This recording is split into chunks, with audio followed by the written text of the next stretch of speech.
Okay, let's get this situated how it's supposed to go. There we go.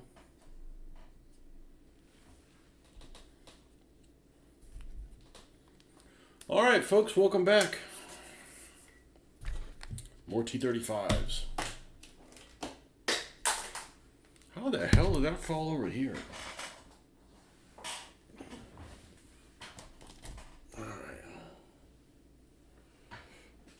And let's get this over here.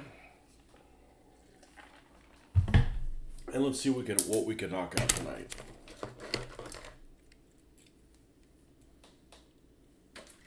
Let's find out where the hell we were at. Oh yeah, this whole add these pieces. Well, shit, I gotta go get that. I gotta go to the garage then and get that piece. I'll be right back.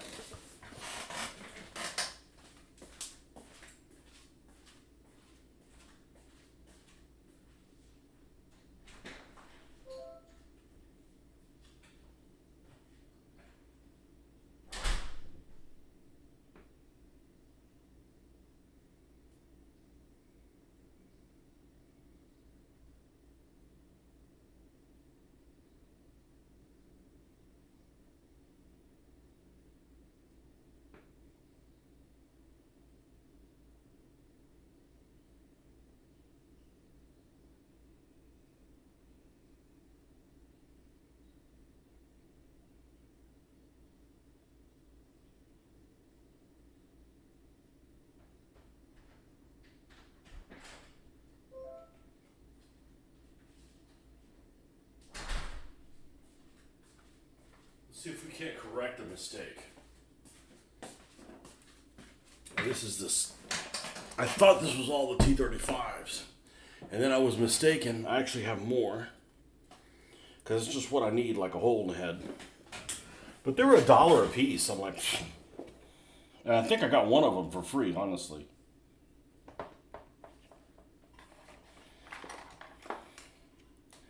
So here's another one. And here's another one.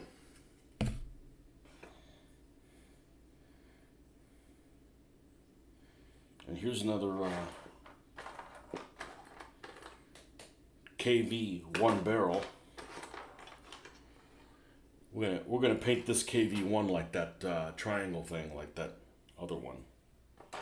But anyways, in a nutshell, we should have enough to do another one.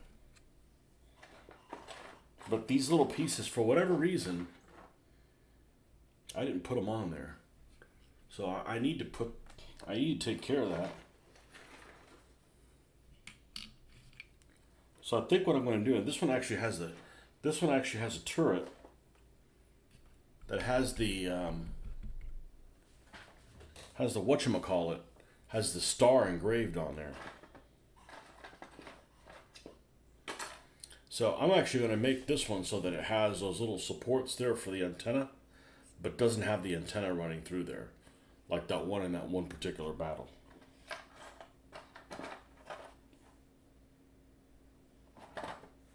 All right, cool. We don't need this. That's annoying that this one has all the stuff on it, but yet it didn't get primed.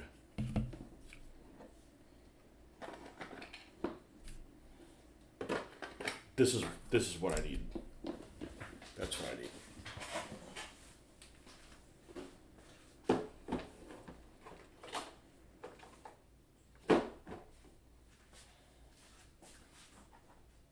Okay. So I'm probably going to have to use super glue.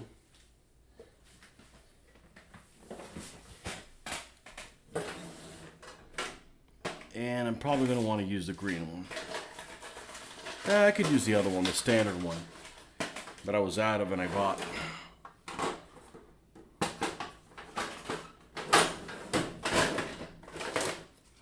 It's 2 green ones. Come on, where's the standard one at? Green one it is. Oh, it's over here.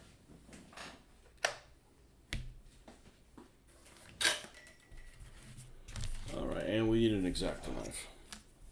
So we're going to install these two things. I have no idea what these things are supposed to represent.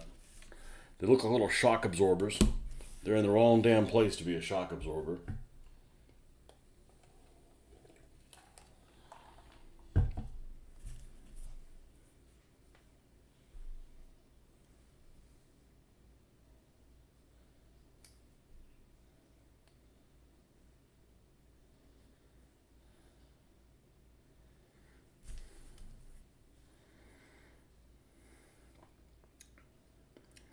So since I got that in that raffle, that P-47,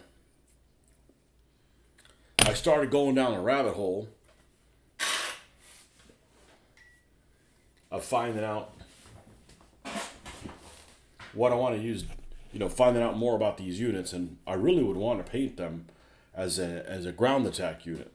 So right off the bat, I found out that there was a unit called the 405th Fighter Squadron. It was the 405th Fighter Group, and then the squadrons are within it. Whatever. I think it's the 405th Fighter Group. And that was one of the groups that did ground support for Operation Cobra, which is the Normandy breakout. Like, well, that would be ideal.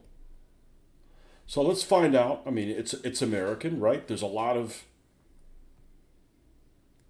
guys that survived the war. There should be a lot of unit histories. And there was a lot less than I would have thought. I mean, it may be out there. I just got to dig a lot deeper than I thought I was going to have to dig.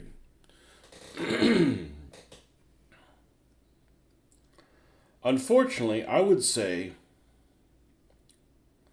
that almost most of the nose art, at least on the P-47s, is unattractive. Almost all of it. And worst comes to worst, I'll use the decals that are in the model. But the decals that are in the model are for two fighter groups that didn't do ground attack. Well, they may have done ground attack, but they're an air superiority fire group.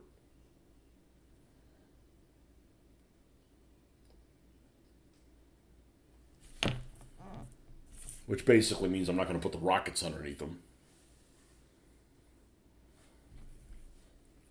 See how this is fitting here.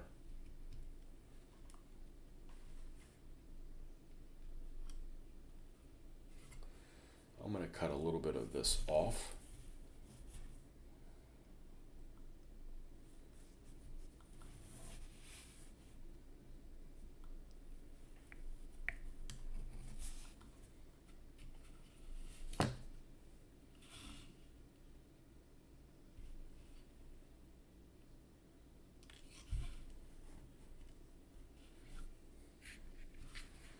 I hope this will be able to glue on here.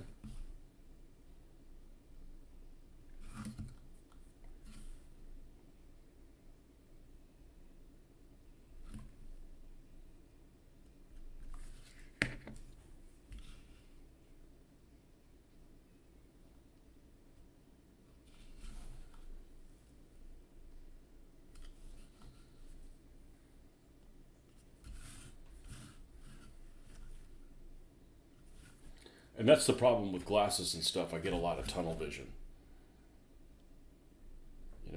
I didn't notice that it didn't have. Actually, first of all, I thought this was the last one of these I had. And second of all, I'm like, well, I guess it didn't come with all the pieces. I was wrong on both counts.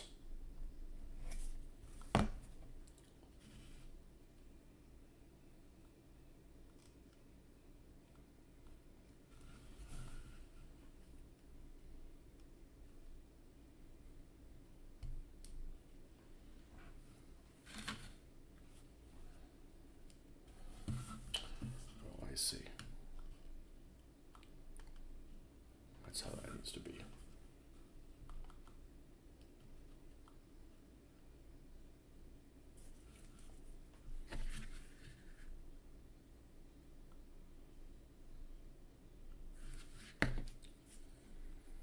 I think I remember somebody a long time ago, they're like, yeah, I put all my models together with super glue. I'm like, yeah, it's a bad idea.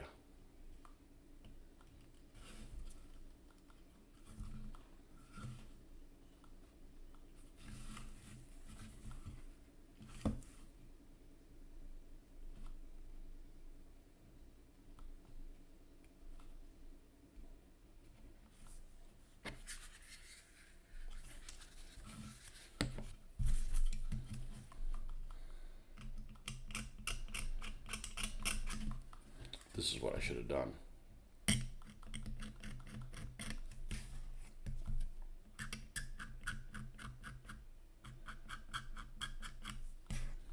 Anyhow, happy Wednesday night.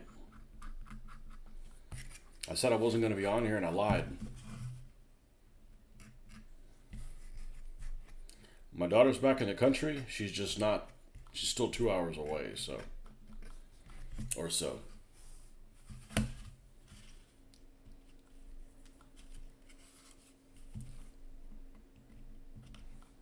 She got delayed a little bit, but it's like 2 o'clock in the morning for her, so.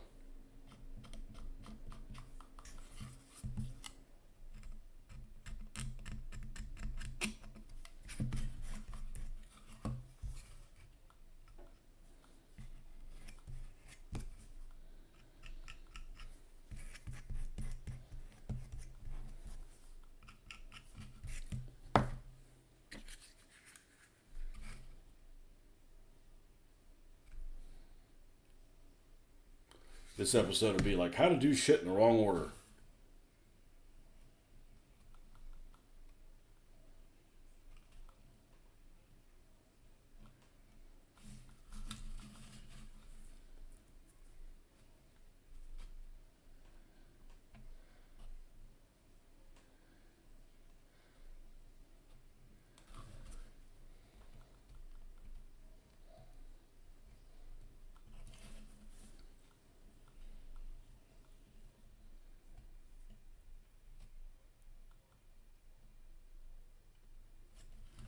All right, we're going to leave that alone.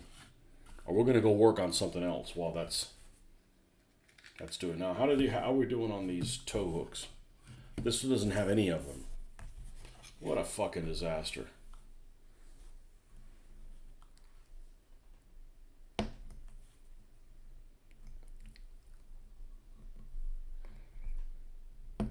What a fucking disaster. Man, I must have been really rushed when I went and painted this. It's almost like, hey, I got one of these holes. It's not complete. All right, we'll paint that one. Like, dude, you had these.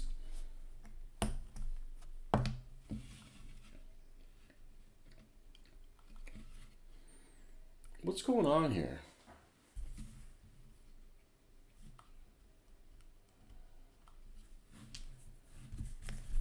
I'm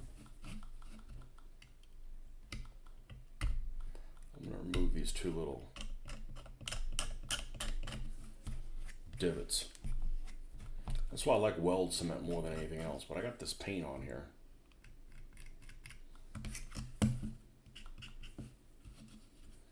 Super glue doesn't like to stick to super glue. Epoxy don't give a shit.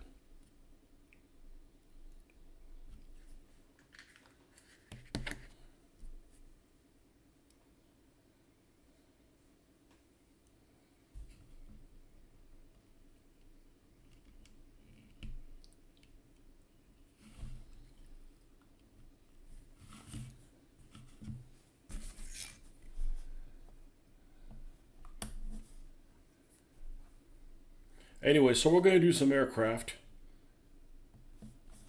That may appeal to some of you. May not.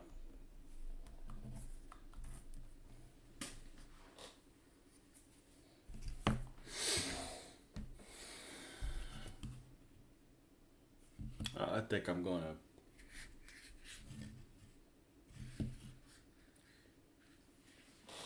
I think we're going to try using the weld cement. It's just a world a lot easier.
Just adds a little bit more detail, but you know, for a model, and calling this a model is probably a stretch.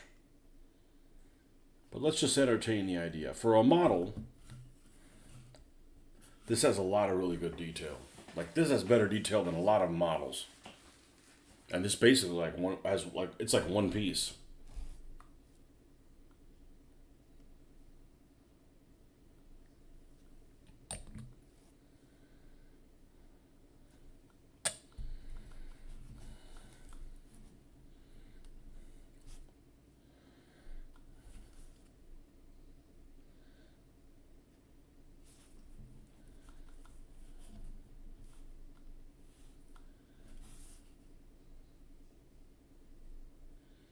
So what we're going to have to do, unfortunately, is glue this stuff on there, wait for it to dry, and then go and prime that little area, do the base color. It's my own fault for being a bit careless. Careless, less not efficient, what have you.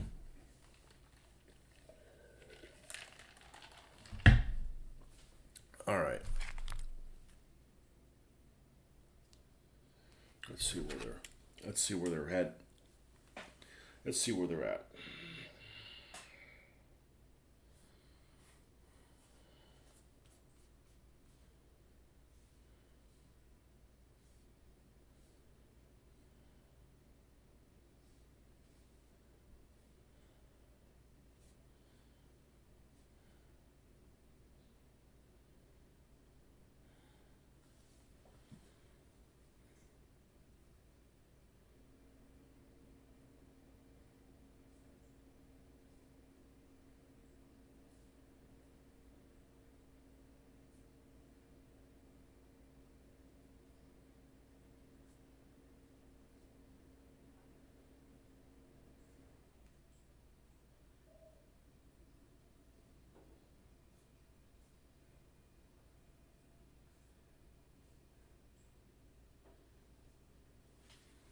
Hold on, I'll be right back.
Okay. Now, yeah, it's going to take a little bit. All right, so let's just pretend that we're going to have to go back to those areas. No big deal. Can we go ahead and do the pin washing? Yeah, we should be able to do that. It shouldn't be an issue. It shouldn't be an issue at all. So we're going to take some of the this dark tone. Unless the newest one was the one we were using, which we were really happy with, by the way.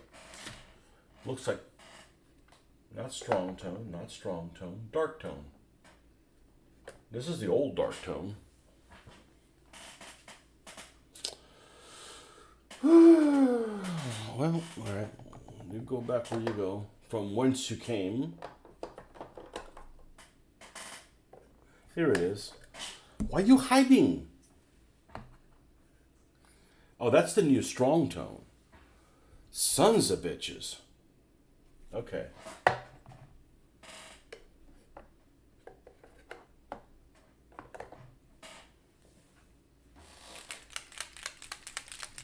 Maybe, I don't know, maybe I was mistaken.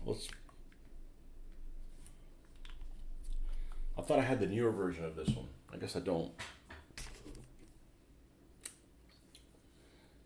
All right. Get us a little bit of water. I'm all out of sorts just because I was doing that I shouldn't be doing.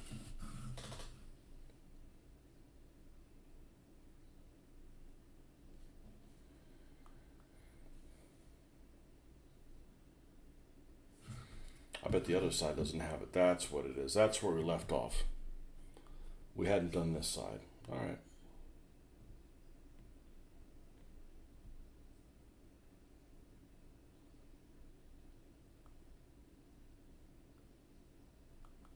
Yeah, this stuff has better pigment than the other one that I had.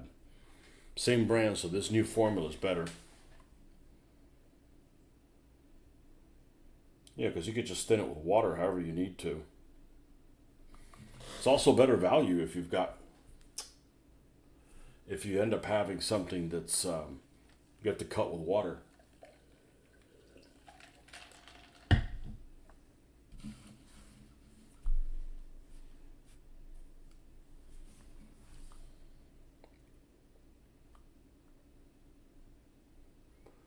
So it's likely this weekend coming up. It's a long weekend. 3-day weekend. I may only be available in the mornings to do the morning show stuff. So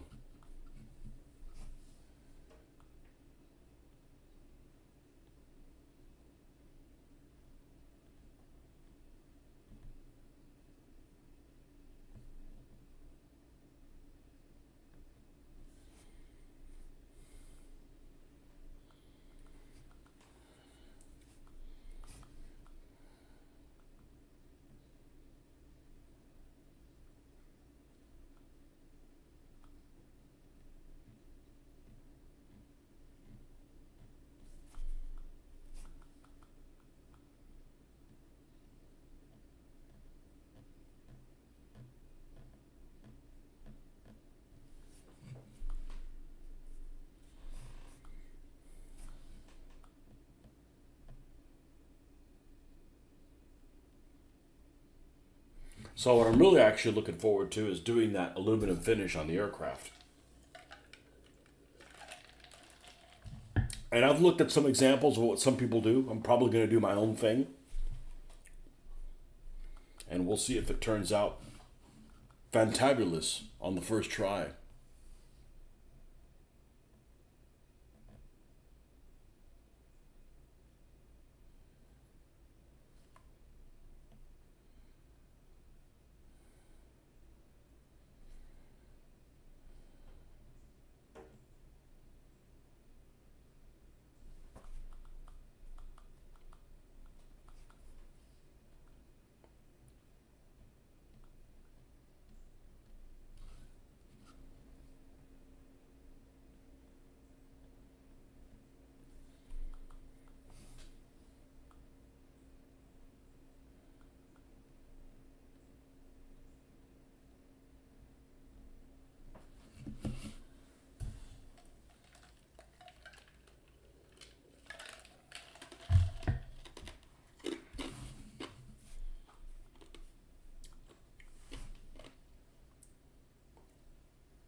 See, I was actually surprised how few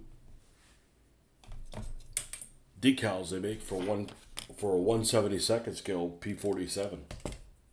I mean, they make some interesting stuff. Like there was a squadron that was in the Philippines that was actually Mexican. So they have a little Mexican symbol, which is like the tricolor on a triangle. So if you can imagine like a triangle that's upside down, and you have red, white, and green, or it's the other way around. Tricolor, roundel. It's a roundel, but it's not round, so technically it's a triangle. I don't know. But they make decals for that. They make decals for Brazilians.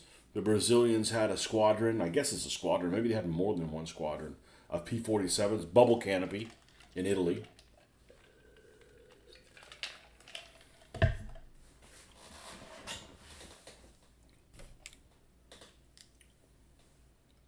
I don't think we'll be doing either one of those two, but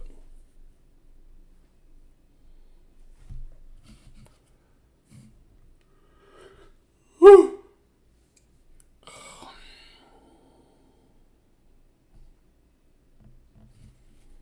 Yeah, the night staying up till like midnight, or actually it was past midnight last night. It's really kind of wearing on me at this point.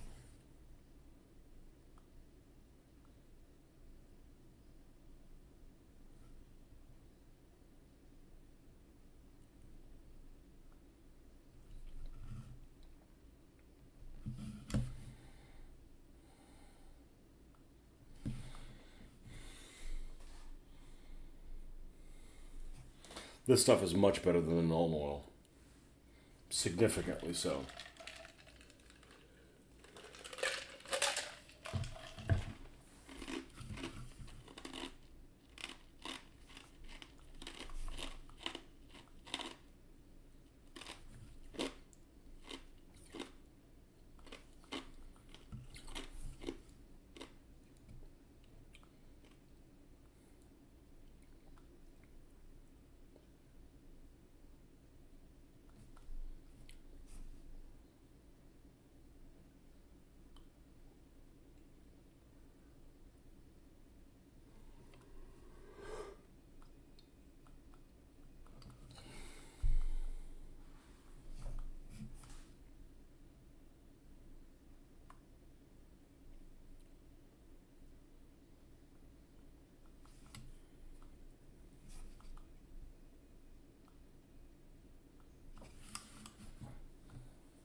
But somebody's asking me if I did jets.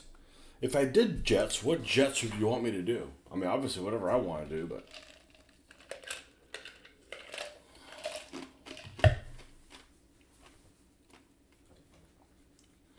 I bet I could weather stuff just the same way, just paying attention to detail. And I think it'll look good. I mean, this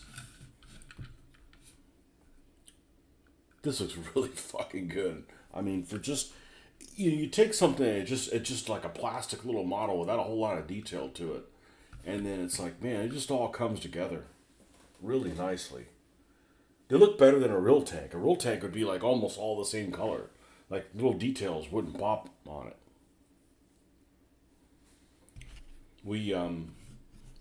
I think we're ready here to. I'll prime it. I'll prime that in the morning. Let's not have any issues with that.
It's a shame that some of these just don't have any markings. I might go out on a limb and do something that's what's the correct terminology for it?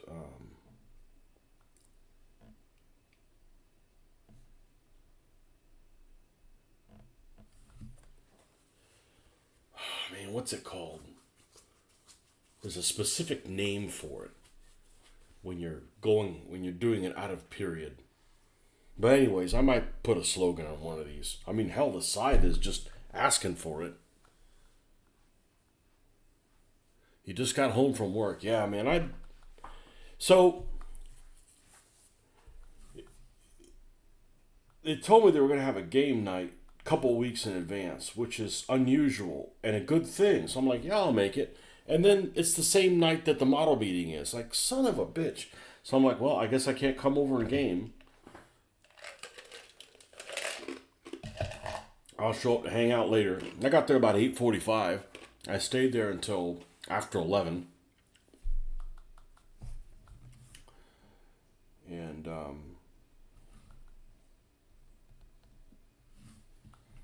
yeah, I mean, I wake up early, but I get a fair amount of sleep every night. You know, usually I'm in bed by 10 for sure. So, you know, I'm getting 6.5, 7 hours of sleep, which is a lot for me.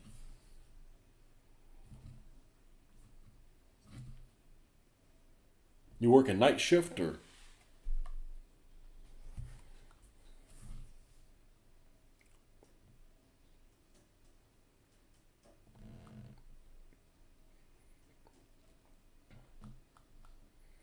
After this, I need to finish that Messerschmitt. That's the wreck. That's the, you know, is it really wrecked or was it there and it just, you know, the landing gear crumpled? I don't know. It's up in the air. Well, actually, it's not up in the air. But I picked up another Messerschmitt. So now I've got, I think, 5, including that one. So what I'm going to do is all the ones that are tropical or end up going to be wrecks because that's would be. So this one's definitely a tropical. I think there's one other one that's definitely tropical. So 3 of them will end up being tropical. One of them is like an F that may not be a tropical version. Really, there's not that much difference. It's just the decals it comes with, and there's like a oversized like engine intake thing. It's not very significant.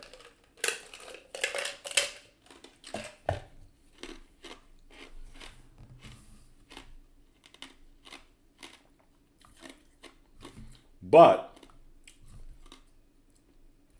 as one guy was commenting, man, don't wreck the planes. Like I'm not destroying it. I'm not like not putting effort into it. Like it's cool. I think it's a good objective. I've got pilots. I've got pilots to paint. You know, it might be like, hey, rescue this guy. This guy's hiding in there. You know, go rescue the pilot. Or it might be, you know, the pilot's dead. Get the, you know, I don't know, something that he was carrying.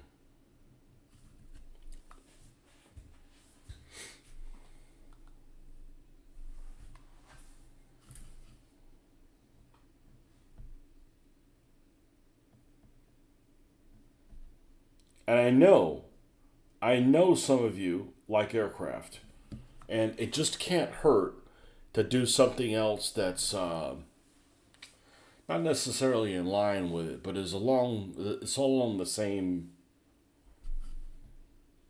interest. It's not like I'm gonna, you know, build a model to build a model and just put it somewhere. It's gonna, you know, potentially be used.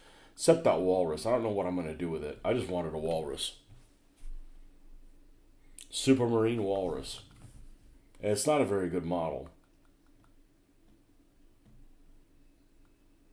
It's got raised panel lines, which doesn't bug me a whole lot. And then it has a lot of visibility in the cockpit, like what's going on, but then the cockpit is like devoid of any detail. So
You just got on I-75. Okay. So that's about an hour away. Well, I hope I could stay awake. It's funny because I drank coffee. I make coffee. Coffee gives me energy, but doesn't necessarily keep me from falling asleep. I'm gotten to the point where I'm like a lush when it comes to drinking caffeine, and I can still fall asleep. Now, I might wake up every 2 hours and go right back to sleep, but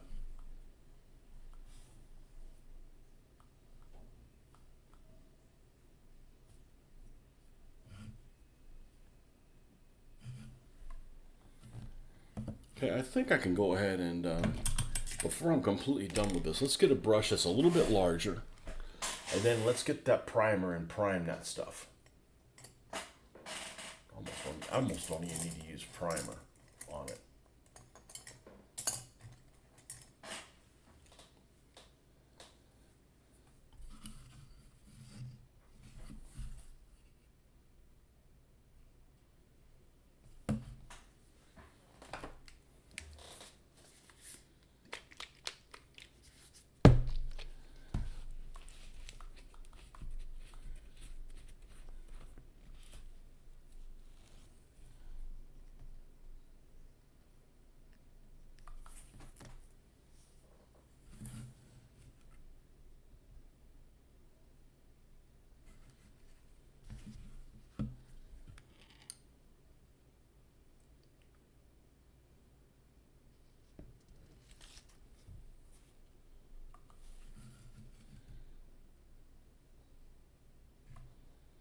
So as far as I can tell, the AK one-shot primer, AK or is it Ammo Mig? I forget which one it is. I think it's significantly better than this. I haven't tried brush painting it, but man, when I primered that walrus, it's a pretty slick ass plane. It gave it texture. Very light.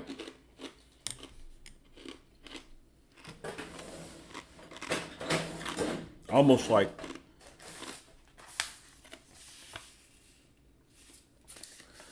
this is sandpaper. I don't know what grit this is, but it's super thin. But it's you can feel it, but there's nothing there. It's kind of like that. So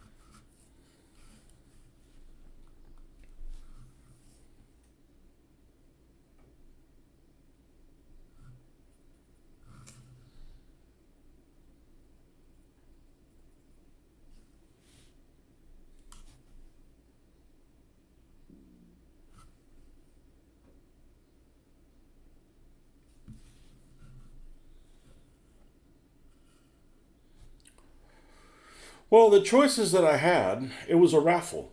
Okay, it was a raffle, and if I didn't get an aircraft, I mean, I had to get an aircraft because I'm a 1/72nd scale purist. I'm not going to start doing 1/35th scale tanks. I'm not doing that shit, right? I'd rather not build anything at all than do a 1/35th scale tank. Like, that's like tens of hours or more than that. And then, okay, now I've got one that doesn't go in scale with anything else. Like, I've been there, done that. I did 1/35th scale stuff in the early 90s.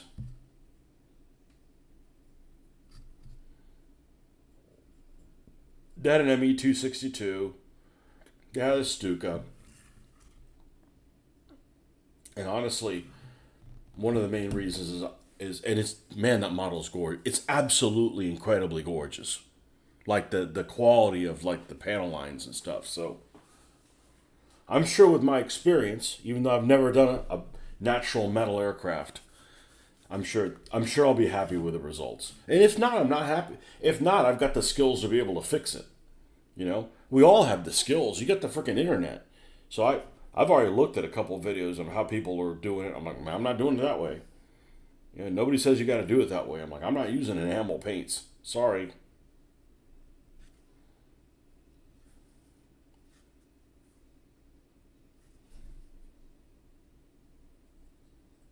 I mean, that Messerschmitt's coming out really good, and it is a horrible model. It's not. It's extremely dated. It's like from the 80s, but it feels like it's from the 60s. I think that's... Oh, no. We got the primer to do on the front. And it's Tamiya, the gold standard.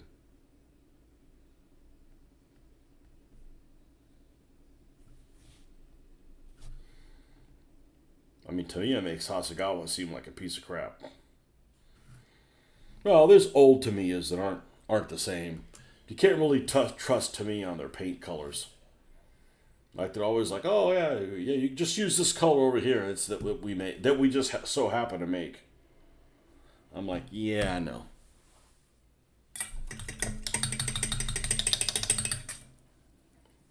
But I would like to make it a ground attack group, a ground attack force.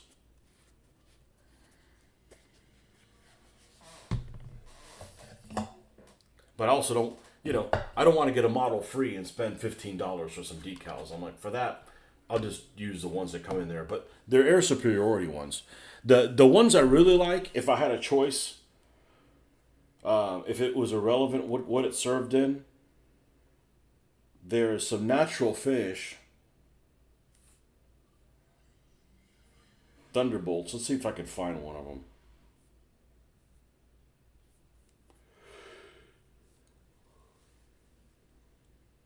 Here we go.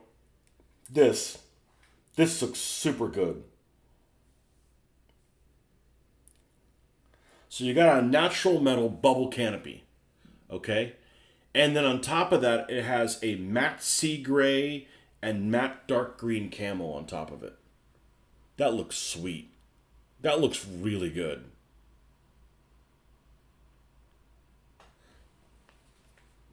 The P-47, though, doesn't really fall into the category that I would say it's an attractive aircraft. It falls into the category where this is a motherfucking badass. We're out of rockets. Oh, okay, well, we still have 850 caliber machine guns, Yeah, I've got the Clippers. To me, is the gold standard. And I used to love their paint in the late 80s because the top came in the color that it was in already, And it was a fair representation of the color, too. And it looked good, but I think there's better stuff out there now. Some people swear by their lacquer paints. I'm not lacquering anything, Yeah, you like that paint scheme, huh? It's freaking gorgeous. Unfortunately, there's a lot of them that are unattractive. The two that come in here are not unattractive. I just would like to do a ground support one. Yeah, neither one of those two are bad looking. The problem is they're both air superiority squadrons.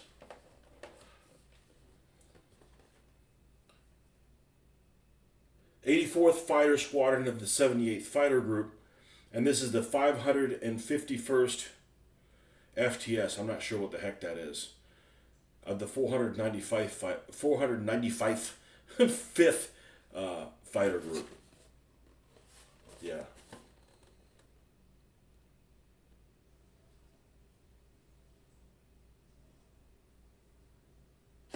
I think it looks a lot better as a bubble top. But I still would, if they didn't have a bubble top one, I would have gotten the other one. That's not gonna be wrecked. Nah. One of these planes that I have actually comes with a stand. Might be the Walrus. And I may make it so that we can put a hole in the bottom of it and we can have it on a stand. We don't need to have it like I don't need it for a game per se, but masking a little challenging. So here's the thing about masking. I found this out doing this little guy. I use tape to mask it. It's a pain in the ass to use tape. It took forever to do something really simple. Okay? So when it came down to doing the back of this canopy on the Opel Blitz, I'm like, fuck it. I don't want to try to get tape in there. So I just sprayed painted over it. Okay? Now, I didn't spray paint on there super, super thick. I missed what your other choice was on the raffle. My phone was messing up. Well, they had a lot of stuff. They had 1/35th scale models, but if I'm going to just do 1/72nd, they had a Hasegawa 260 Messerschmitt 262. They had two of those, one from a couple different ones. I don't remember who the other manufacturer is. One of them was Hasegawa, and the other one had something else. They had the P47. They had a Stuka with the 37 millimeter guns underneath, which I built one of those before as a kid. As a young adult, I probably built that one when I was like 18. That's probably the last plane I built. I don't remember who made it, but it was that experimental unit that Rudel had because it had the little tank symbol on the side of it. And there might have been one or two other things. You know, it's like, I'm not interested in jets. I'm not interested. I didn't want to get a jet right then. So that was the right. And I'm like, oh, Tamiya? Okay, done. Stuka, yeah, I love Stukas. But I would have gotten if it was a regular Stuka. You know, I got too much German. Like, I got plenty of German planes, you know. So I like to mix it up. And that natural finish. I would have gotten a Japanese one if they had one. But, you know, it's just, I think what it is people have these kits that they just kind of donated to the club. And then they do these door prizes every month. And if you're lucky enough to win one, you basically get to pick like a prize out of it. And I don't want to just sit on it. I do want to finish it this year because I don't like the idea of getting something and then like not doing anything with it. Like you should have given it to somebody who would, you know. But the Messerschmitt I have you seen the Messerschmitt? Have you seen the Messerschmitt that I did? Let me show you this. I don't know if you're not here all the time, but so I didn't want to spend a lot of money on it. And the whole reason I'm making it crash is in my Operation Crusader project, one of the battles where they fought at was this airfield called the City of Rizet. And they caught, I'm going to throw a number out there, about 30 planes on the ground. And the Crusader tanks busted through there and shot a bunch of them up on the ground. And one managed to take off, and we don't know what planes they are. Okay, they could be Italian, they could be German, they could be both, but it's difficult to find Italian plane models that people want to sell for a pittance. So this old Airfix kit was $4 at one of the shows, and I'm like, all right, and it's got lots of things that are wrong with it. Like for instance, it's got raised panel lines. I'm gonna take a close-up picture of this. Let's kill this because it's giving you the wrong kickback. Oh, I got to make sure I cover up that crooked spider. And let's go ahead and do autocorrect because that gives you a better look of what it is. All right. So it's got raised panel lines. Okay, so it's got where there should be an indentation, it's raised. So it's the opposite. That's fine. I think it looks pretty freaking good. And it's not weathered all the way. This is just weathered. Now we've got like damage. Want to put some drippings from different places. Little smoke. I'm gonna do it all with the quick shade stuff. I wanted a white numeral on the tail and actually a white thing on the tail. So those are hand painted. You know, that's a piece of cake for me. I do shit like that all the time. Yeah, that white band are hand painted. Yeah, I actually don't like this camouflage scheme, but it's what they used, you know. So this is a 109E tropical What makes it tropical is this air filter here. It's on the side. That's it. I mean, there might, from the outside. We bent up the propellers.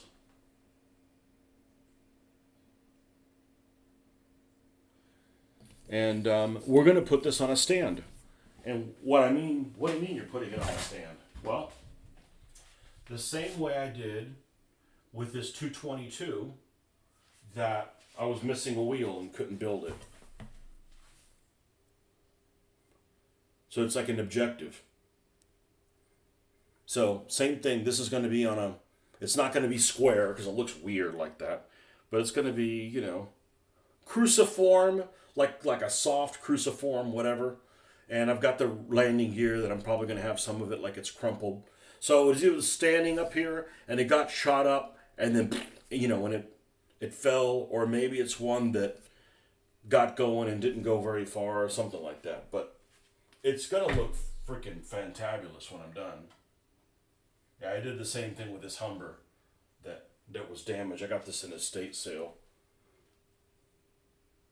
And it'll be the same kind of ground. We'll have some bushes and shit like that. I may make it so it slid a little bit. So it's like, did it take off and slide or did it collapse right there? I don't know. You be the judge. I like stuff like that can go both ways. You don't have to commit to anything. So when I mean crashed, I mean lightly crashed. I don't mean like, let's cut off the tail and show the gut. Yeah, that's too much. If it had an engine in it, I would make it so we pop it and show the engine inside. But it's got this canopy that I've never done this before. 20-year-old me would have never done this. It has a one-piece canopy. So what I did is I split it in 3 pieces. And this just takes patience. So, you got the front part. I'm not attaching it now because we want to dull coat this before we do that. The margin of error of it holding on is very, very limited. And then, so that part stays on. And then this one's part stays on as well. In the back. And then I'm going to glue this hinged like this, like it's open. What else are we going to do? Oh, so masking. So I didn't do this. What I did is I took my little trick with hand sanitizer and then just took a little bit of brush and went over it and then wiped it down and it, this takes the paint right off. Acrylic paint, and doesn't harm the windshield at all. So I'm like, that's freaking brilliant. This isn't masked. That's just hand painted the little. So this is what's coming up next. We need to go ahead and just do the diorama.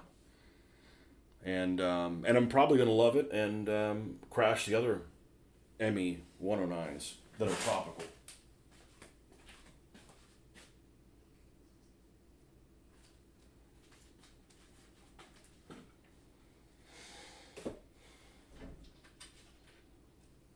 But we got this thing. The only thing that doesn't fall into the formula, because everything should be for a game, is this guy. I always wanted to build a walrus. And here you can see the surfaces. It's got some grit, which means the paint's probably going to adhere to it really nicely. But you got a canopy in here, and you've got like no detail on the inside. So I've launched many of these in naval war games.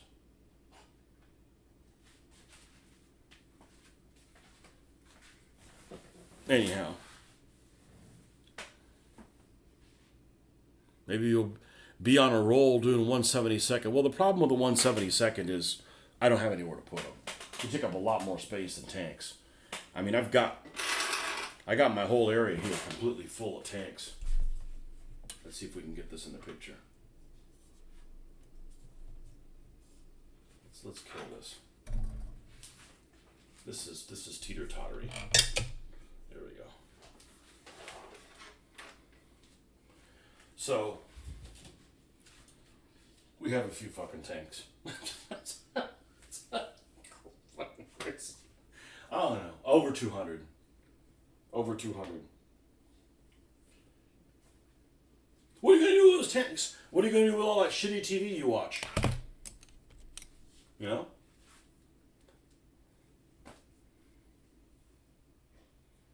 I probably have over 200. But this T-35 is one I referred. Because some of these don't have pin washing. And some of them don't have drippings. So as I'm going to use them in a scenario, we'll add that stuff to it, which, it doesn't take that long. These are all done modernly, and so are these. So everything in these two is definitely good to go. And these T-30-45s, I think they all have drippings as well. I got like 12 T-30-45s. Something to do, man. Something to do.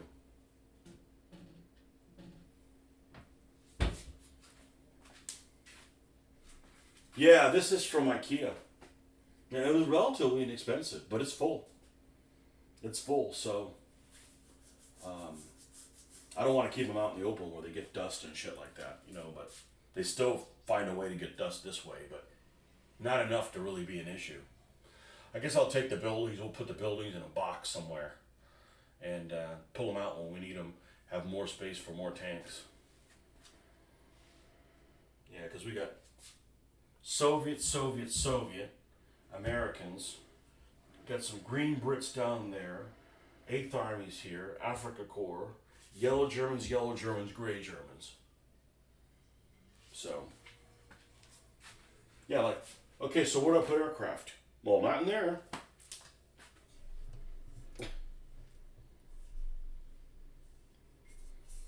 I'm going to use the little boy's room. I'll be right back. Let's make sure this is secure and not in a... I loosened this up so it'd be easier to turn around, but you got to be careful. All right, be right back.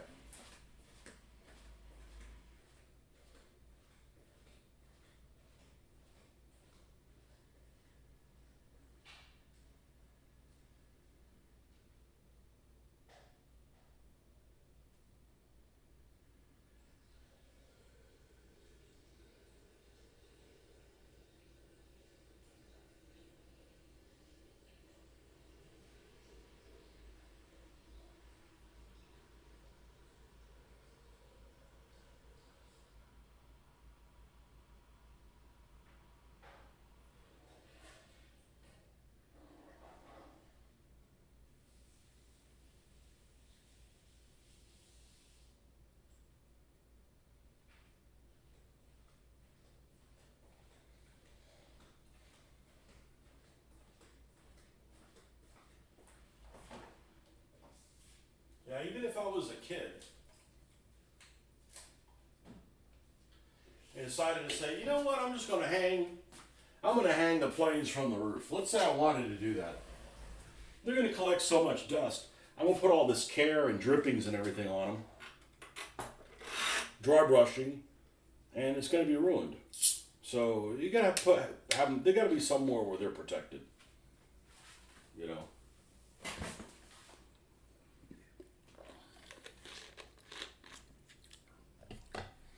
Yeah, good old IKEA cabinet. Most of the stuff here is IKEA. This is IKEA. The other table's IKEA.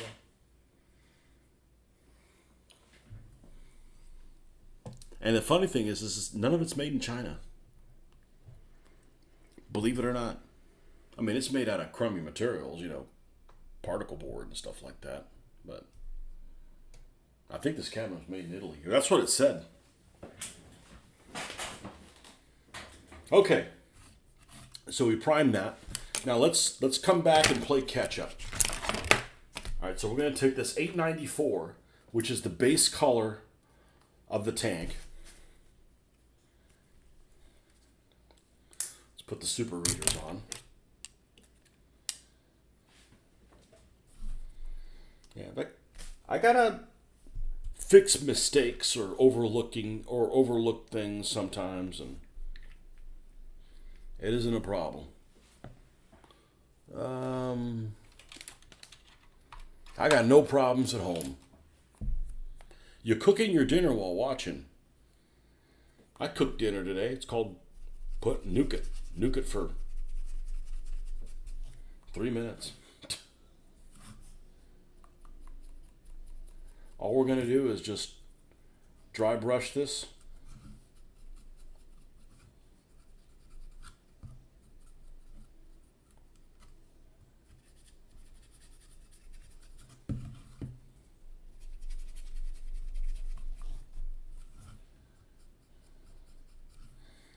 But yeah, so today, on my free time, I was looking up fighter squadrons.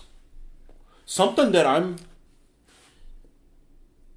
I guess I probably shouldn't say that I'm ignorant of it because it makes it sound like I don't know what the hell's going on. But I encounter things all the time about planes that I don't think is common knowledge. Like I just finished reading a book about Tunisia, and I was surprised to hear there was this situation, like not necessarily even at Kasserine Pass, but after Kasserine Pass, where the Americans were getting attacked by Stukas, and I'm like, really? That happened? You found lamb chops I bought.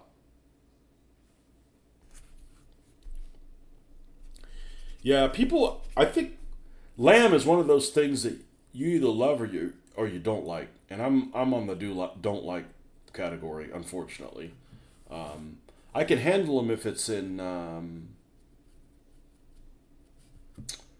if it's in a blend, like what do you call that stuff? Euro meat, you know. But I'm not a fan of the gamey thing. My wife loves lamb stuff, so.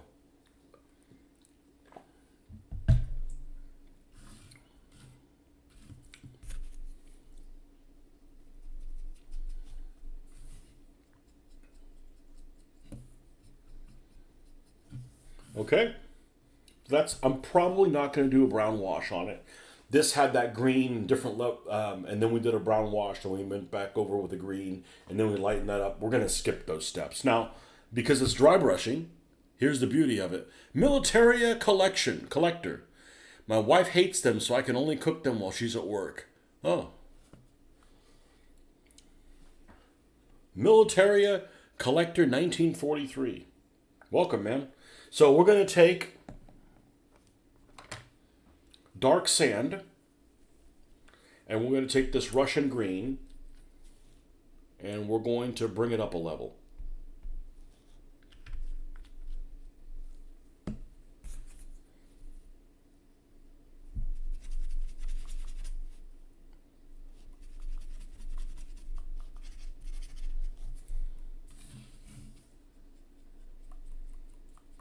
I never got into collecting military. I thought at one point I'm like, let me get some World War II rifles. Like, let's get a Mauser and a Mosin, and they're relatively inexpensive. Well, they're not relatively inexpensive now.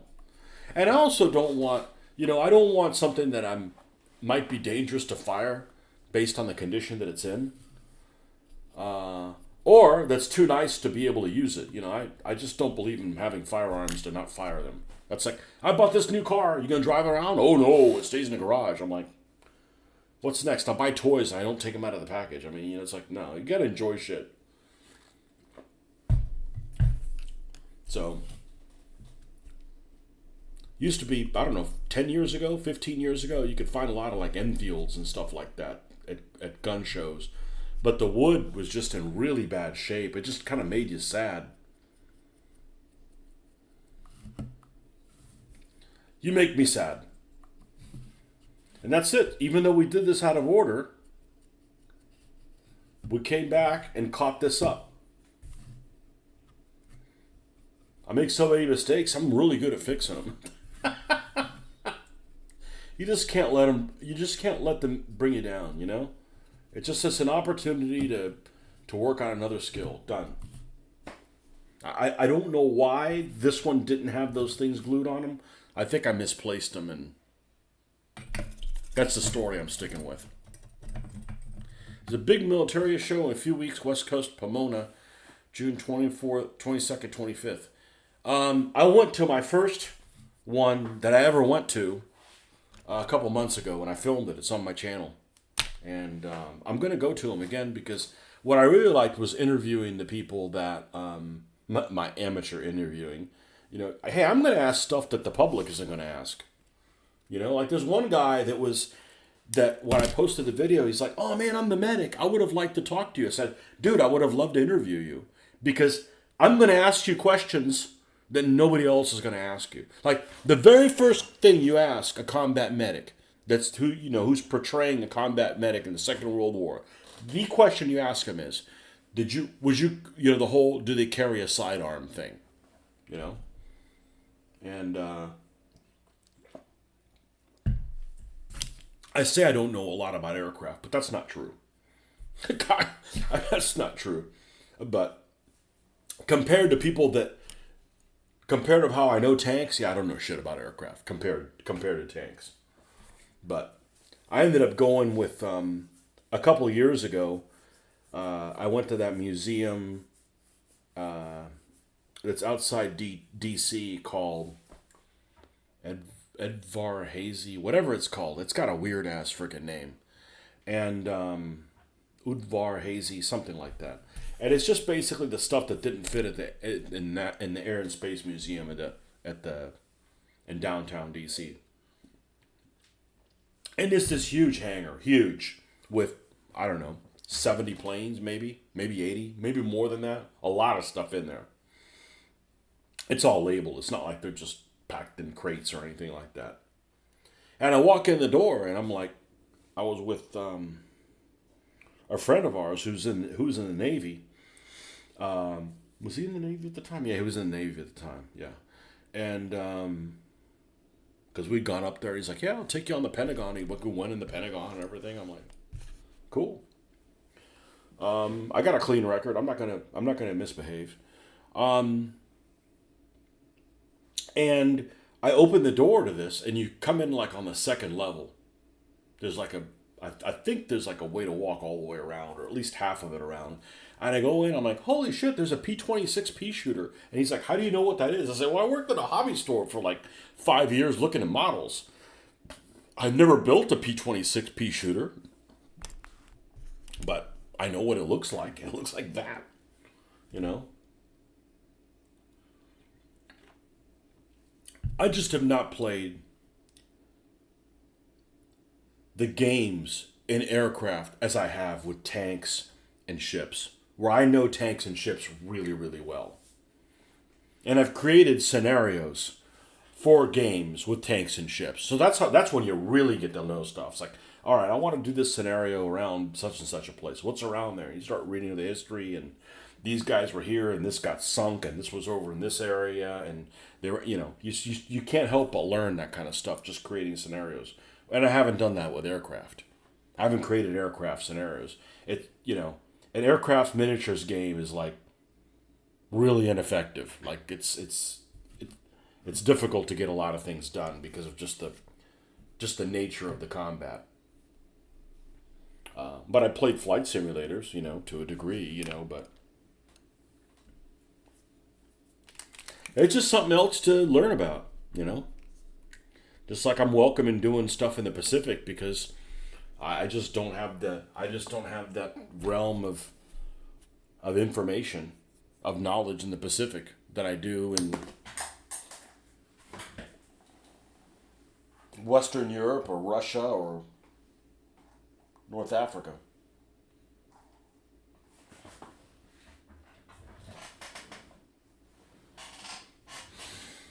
And a couple of the Japanese planes are really attractive, including that two-seater, the two-engine one.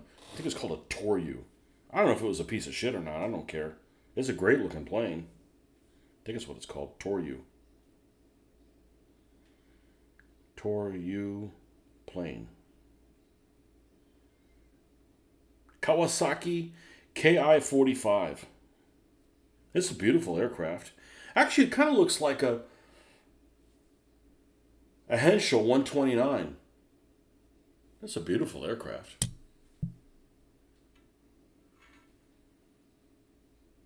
It's got some nice lines to it. It's got, 129 is almost like and I've got one, and it's a Tamiya, because somebody was selling it for $5.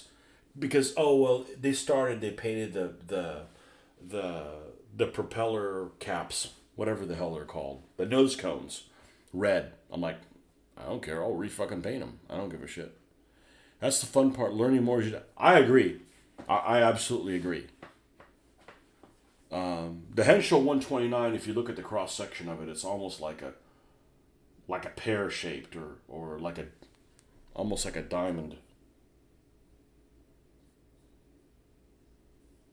Yeah, that's a good looking plane.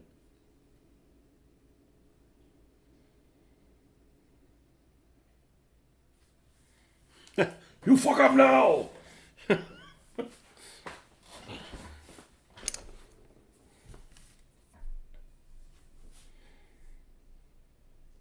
All right. Now, these areas that we just paint, let's give these guys the treatment. And then we can proceed. Just a little bit of a sidetrack, or really had to go back and punt the ball a little bit. Now we're back on track.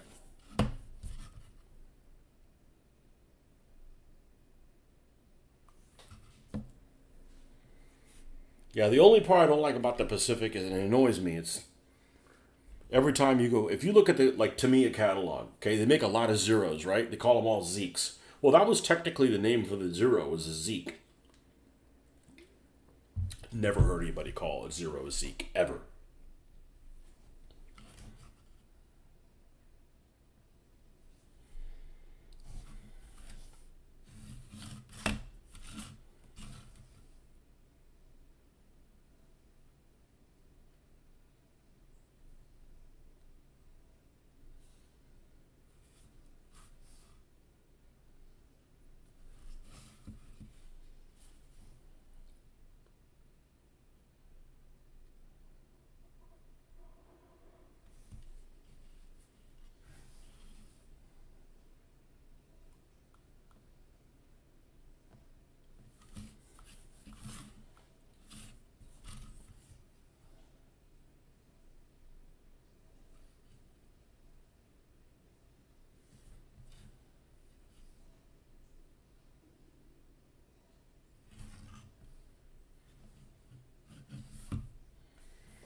Okay, now, that's caught up. Let's make sure we didn't leave any of these black spaces that are missing here.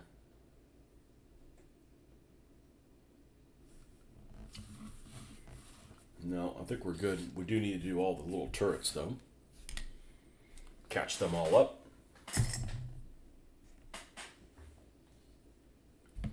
What do you do, Pat? Just aircraft or cars? I'd do cars, but they got to be the same type of scale. It just, I don't understand having this is this big, and you know, you'd have to explain to somebody, like, it's not like I'm getting confused, but that's why sometimes I like tanks that have a figure as a tank commander, because it gives you a sense of scale, you know? Wonder how difficult the camp. I don't think it'd be that difficult. I don't think it'd be that difficult. I could do it. I'm patient. You know, as long as things are going well, or I can fix them, I'm very patient.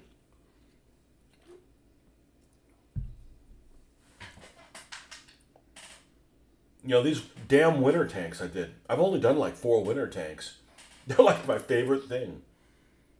You know? I mean, they turned out excruciatingly good.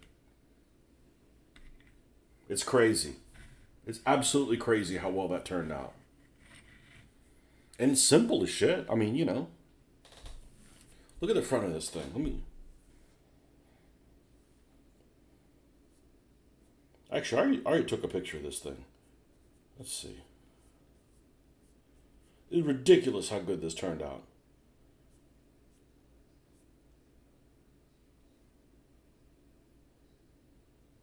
Here we go. It's not sealed yet either. It'll look even better when it's sealed. And let me zoom in.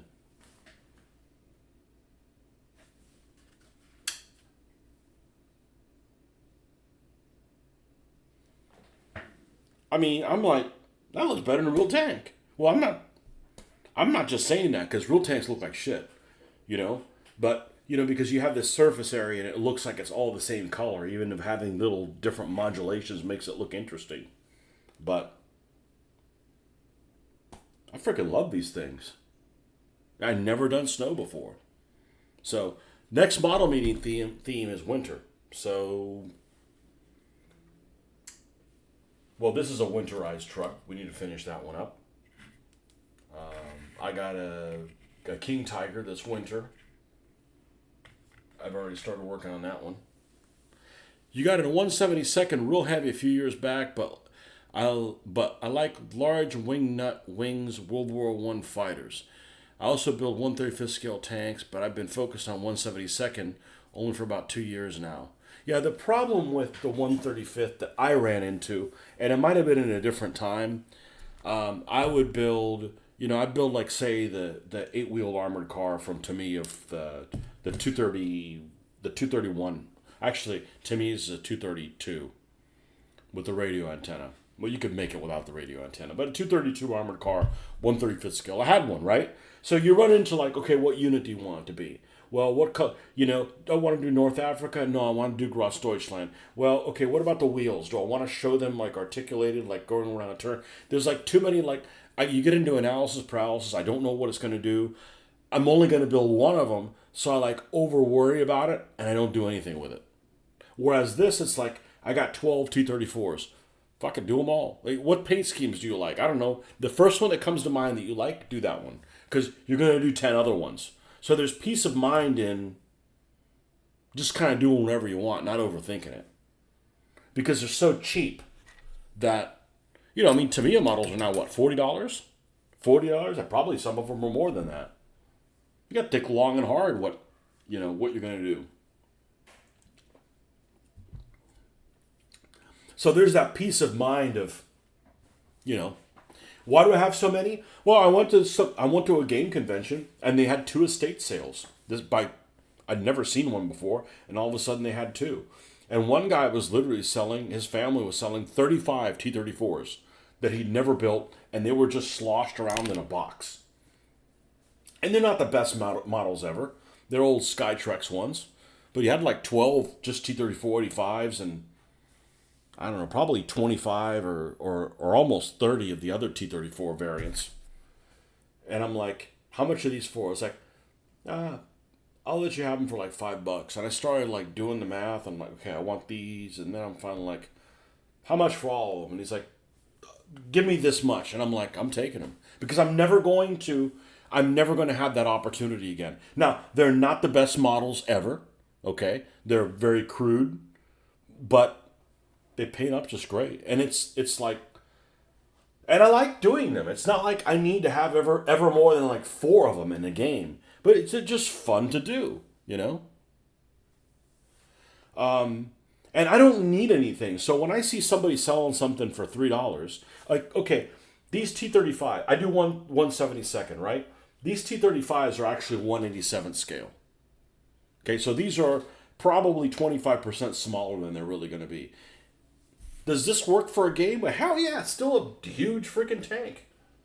So it gets the point across of what it is. So I'm like, okay, this guy's selling these for $1 a piece. I'm like, all right, well, I can get $1 worth of enjoyment out of this.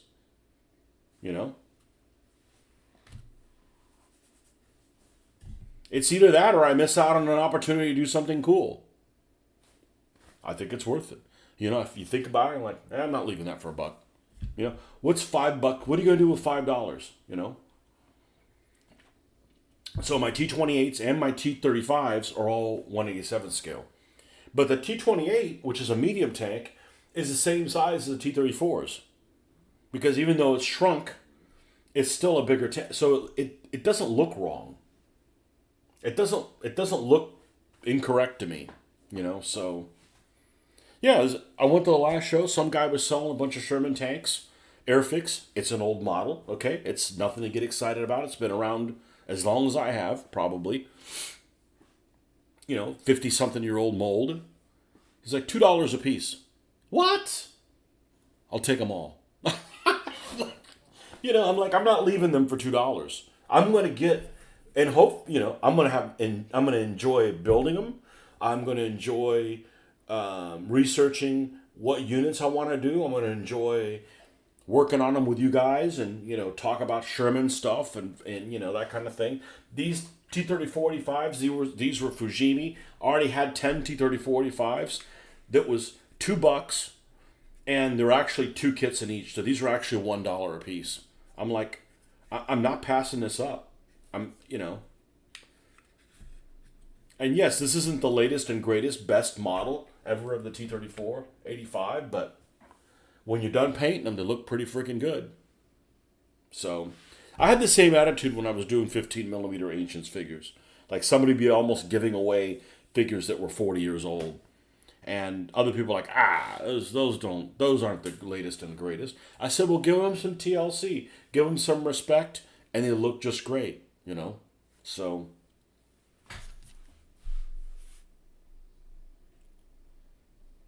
if this was the best model ever, but they cost $25 a piece, that doesn't motivate me to buy them.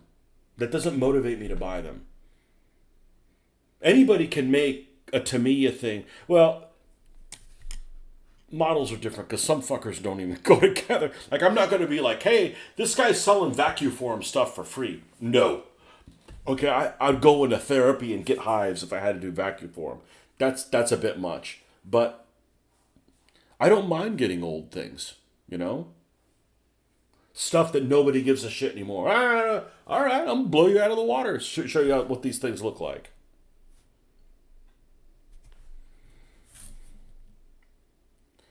And let's just say on the off chance I bought something in and do what a lot of people do and don't do anything with them. I didn't waste a lot of money,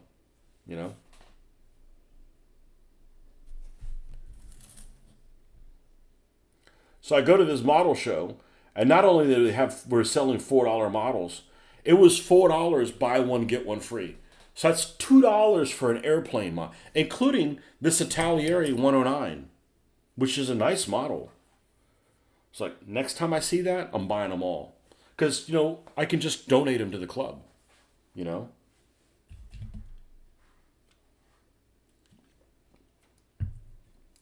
So, but I got to be careful. When I bring these models home, I think I'm going to leave them in the garage because I got all these models in, and some of them had been sitting in dusty conditions, and the dust had impregnated itself in the cardboard and the instructions and everything, and I lost my sense of smell for like 2 days. Still had my sense of taste. That's what was weird. Like, I didn't lose my sense of taste, but like, I went into Bed Bath and Beyond, not Bed Bath and Beyond, Bath and Body Works with a wife. Couldn't smell anything in there. It was the weirdest thing. And I was like, picked up an allergy from, I don't know. Speaking of latest and greatest, have you seen the Vespid 172nd? They are highly detailed and have photo etch, but end up working with very small parts. I don't mind that, but the problem is Vespid has this hard-on for German shit. And I like German stuff just as much as everybody else. But, they have to fight somebody. It's not like, it's Germans, and Tiger. When you have like 3 different versions of the Tigers and Panthers, and they can't be bothered to make a Sherman or a T-34, it's like, it's just weird, But I've heard great things about them. They're Chinese, right? The Chinese the trumpeter stuff is great, and the S model stuff is great, and the S model and the trumpeter decals are great.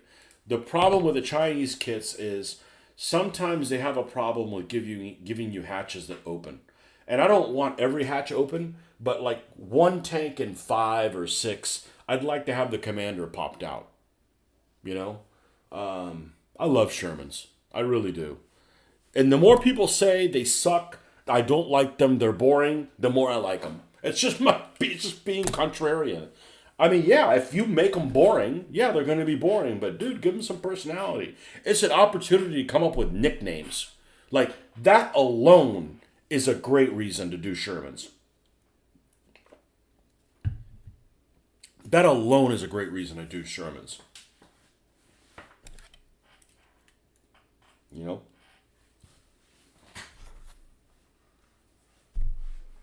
So, yeah, I got a bunch more to paint up. I can't wait. I can't wait.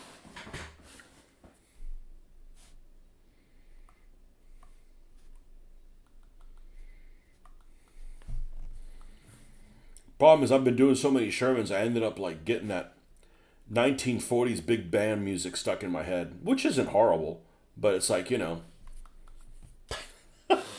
I'm not even listening to any of it. I'm just getting the spirit of it. I could use some more trucks. I think I only have one American truck. It's a GMC. Studebakers would be good. I got to get one of those 3/4 ton ambulances. That's it. That is a cute, sexy truck. I love that thing. That Dodge. That is a great looking vehicle. I don't know if they ever used it not as an ambulance. I've only seen that in ambulance livery.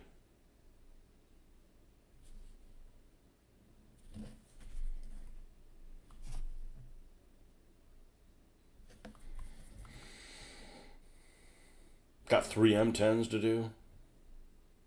We got a lot of fun stuff coming up. Plus learning about aircraft.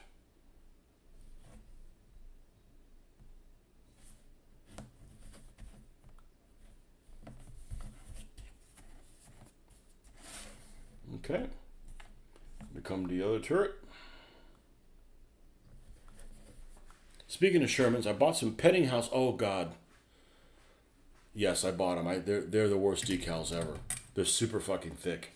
First of all, several companies do this, but when I was growing up, if this is your decal sheet, nobody ever made a decal sheet where the entire sheet, if you put it in water, the whole thing can come off. It was always like, you'd have a star and it would be cut around the star. And if you wanted to tidy it up even more, then you could do that.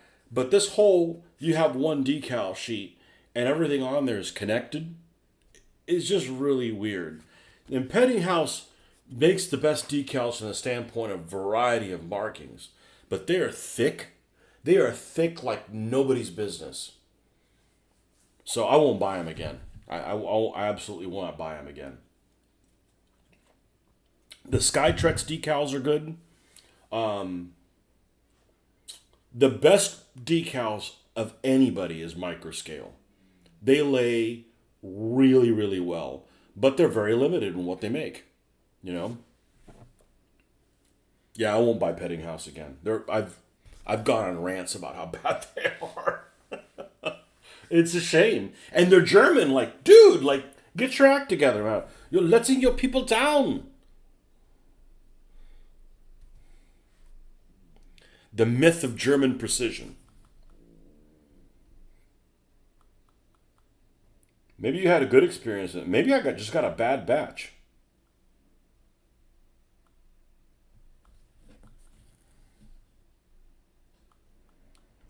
But I don't need to put Balkenkreuz decals down anymore. I've gotten to the point where I paint those. But U.S. stars, yeah, we need decals for that. I could probably hand paint them, but man, that would take a long time for each. I don't want to waste my time on that. See where the girls are at. Oh, they're nearby. They'll be here in about 10 minutes. Unless they get into a fiery wreck.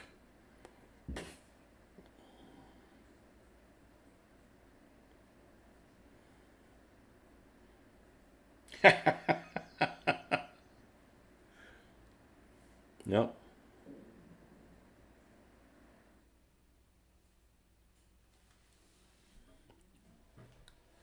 Yeah, the subject matter sucked me in, but I do find them hard to work with. They're the hardest decals I've ever had to work with. So you're not doing anything wrong. Now, I watched a video where they said if you have decals that are too thick, take sandpaper and lightly rub over them. I'm like, okay, well that works if you're in an area that's really smooth, but don't let friends buy petting house decals.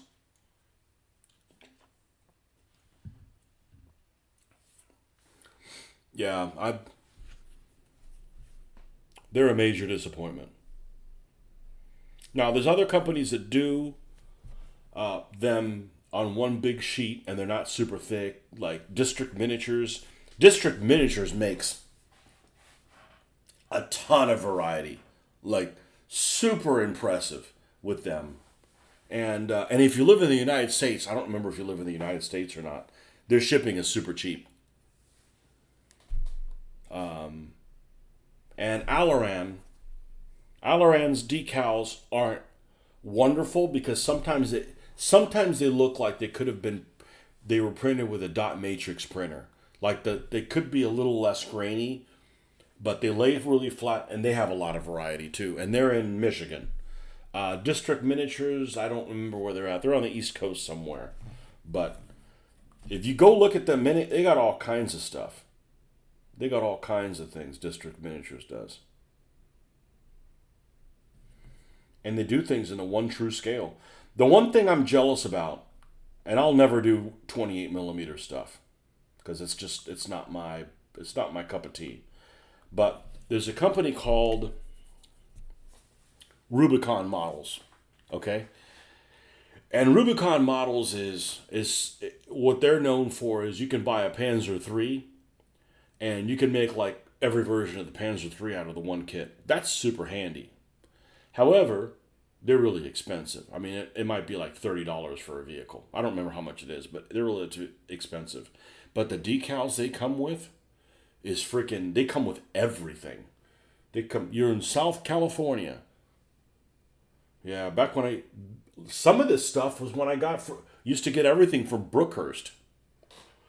Back in the early 90s, we used to joke, Brookhurst would send it to you before you ordered it. No, seriously, you'd wake up in the morning, send them an order on the internet, pay with it on a credit card or call them up or whatever on a Monday, and you'd have it on Thursday. Like, that's superb. And then eventually, they stopped being the sole importer of a lot of different things, and, I don't use them anymore because of that. But we used to do a lot of business with Brookhurst. Well,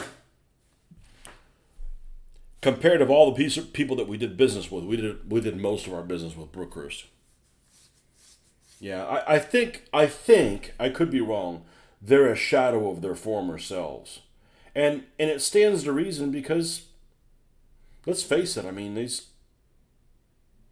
people aren't doing this stuff like they used to. There was this place in Miami called Orange Blossom Hobbies, and they had trains and stuff like that. But this place was probably the size of,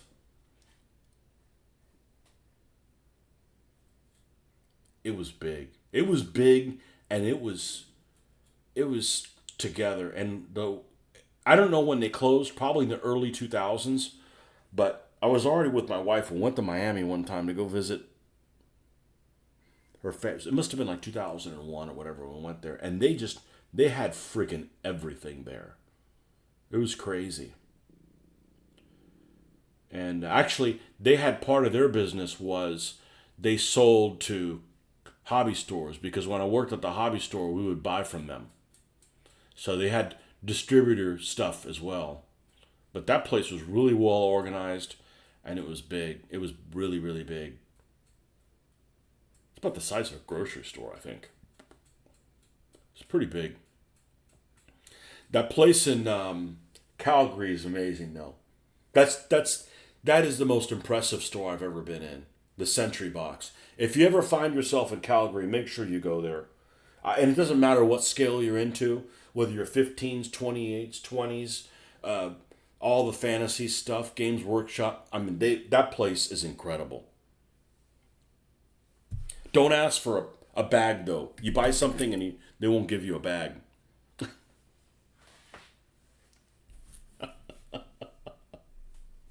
That place is the most impressive hobby store I've ever seen. And I went there like 2 years ago. I'm like, okay, we're like in the area where there's hobby stores aren't really a thing anymore. And you're still living it up like it's in 1981. Like, it's impressive. And it just so happened we were in Calgary, and it just so happened that I looked. I mean, that was completely luck of the Irish.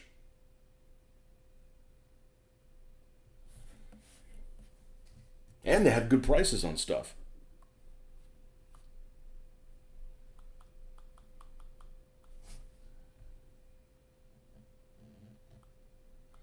Yeah, Brookhurst used to be the sole importer of so many things.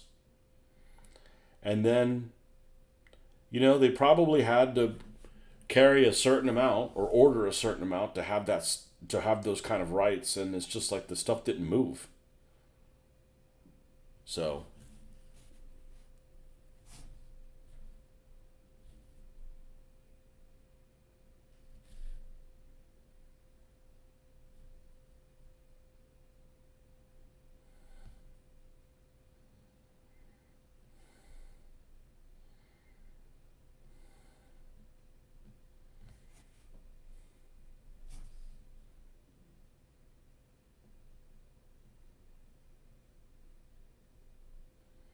old Marcus is in South California. He's I don't think they gave him his passport back. You went to Hong Kong on business several years ago, and the hobby stores are amazing. I bet they are. I bet they are. Yeah, that stuff is really big up there. And like I said, the Chinese models are, you think, oh, Chinese are crap. Look, there's some things that the Chinese make that are garbage, but man, some of their models are freaking outstanding. You know? The best life. I am doing well. The girls are good here. My daughter will get back from any moment now. So we will be shutting down the feed then. They're right around the corner. She just flew out from Belgium this morning.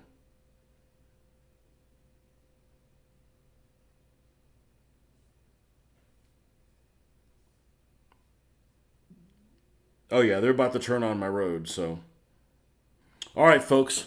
Well, that's it. We'll be back on in the morning, as per usual, and finish up, continue working on the T-35s. But thanks for hanging out with me, and